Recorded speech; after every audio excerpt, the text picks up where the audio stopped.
আসসালামু আলাইকুম। আজ 19শে ফেব্রুয়ারি, রোজ বৃহস্পতিবার। আমি মোহাম্মদ মানোয়ার হোসেন বায়ার সেমিনেন্সের একজন প্রতিনিধি হিসাবে উপস্থিত হয়েছি হরণাকুণ্ডু উপজেলার 4 নম্বর দৌলতপুর ইউনিয়নের অধীনস্থ ভুইয়াপাড়া গ্রামে। ভুইয়াপাড়া গ্রামের একজন চাষির জমিতে। চাষির নাম মোহাম্মদ হাসান আলী। আমাদের বায়ারের প্রতি আকৃষ্ট হয়ে বায়ার সেমিনেন্সের আশুতোষ টমেটোটা চাষ করেছে।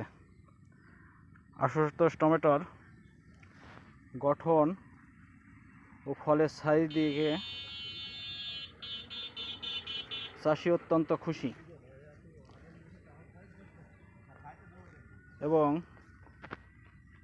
আশুতোষ টমেটোর প্রধান বৈশিষ্ট্য হলো চামড়াটা অত্যাধিক মোটা ও দেশি গোলাকার টাইপের হওয়ার কারণে এই টমেটোর চাহিদা বাজারে অনেক বেশি। অন্য টমেটো যদি 20 টাকা কেজি হয়, তাহলে চাষি ভাই হাসান বলছে যে এই টমেটো ক্রেতার চাহিদা অনুযায়ী 30 থেকে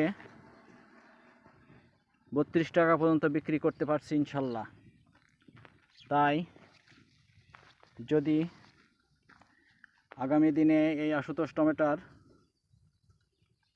ফলন দেখাতে পারি, ইনশাল্লাহ এই ভুইয়াপাড়া মাঠ আমরা এই আশুতোষ টমেটো দিয়ে, বায়ার সেমিনেন্সের এই আশুতোষ টমেটো দিয়ে দখল করতে পারবো ইনশাল্লাহ। আসসালামু আলাইকুম ওয়া রাহমাতুল্লাহ।